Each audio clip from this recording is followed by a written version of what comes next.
Chase, I wanted to come to you. Your testimony seems a little disconnected to me, and so I was hoping that you could help clear up a couple of things for me, unless I'm missing something.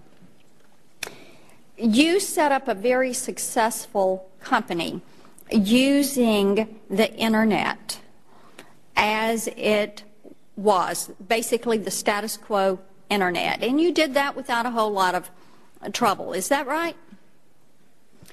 I wouldn't say without a whole lot of trouble at all, but yes. Well, you didn't have to overcome horrific odds or anything. You worked your business plan, set it up, and got it in place.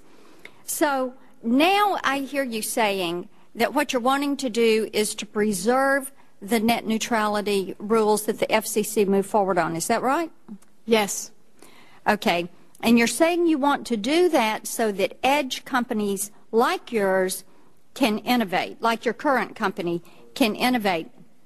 But see, I look at this and I think the Internet without net neutrality rules has worked great for innovators. And now you're wanting to change the rules. So why should the FCC's rules allow you to innovate and then not other entrepreneurial companies like maybe Mr. DeReggie's over here? I would say that I would like to see the FCC rules preserve the status quo that existed when I was doing that innovation. And Ma'am, there was no federal governance of the Internet. Mr. DeReggie, do you have a comment on that? Well, I think you pretty much summed it up with your statement. Okay. Well, then let me ask you this.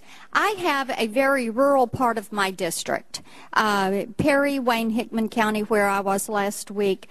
They are very concerned about broadband. So speak to me what you think is going to happen with broadband investment. These communities need it for education and for economic development. So what should their expectation be? Most likely, people aren't going to spend their money if they're not going to get a return on it.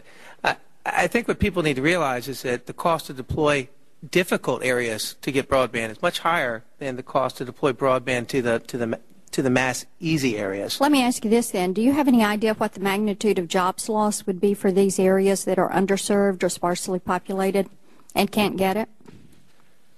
Well, it's going to be astronomical, but it's also going to lead to the population leaving to other areas. Okay. Mr. Turner wanted to come to you for a minute. I was sitting here looking through everything. Now, Mr. Saccone, we know he's with AT&T, Mr. DeReggie with Rapid DSL, Ms. Chase with BuzzCar. So we know what interests that they are representing, and it's less clear to me whom you represent with Free Press. And I think it might be instructive to us as we read your testimony and as we try to figure out, the bias that you bring to the argument, if you could detail to us where Free Press gets its funding. Certainly. Do you want me to do that now or in writing? I would love to do it now, and if you want to submit for us the 10 largest supporters of Free Press, I think that'd be great. It'd be instructive. Free Press takes zero corporate money. We are completely supported by our members and by foundation support. Okay, and then will you submit your funding? Absolutely. I'd be pleased to, yes. All right, that would be great. I would appreciate that, and with that, I'm going to yield back the balance of my time.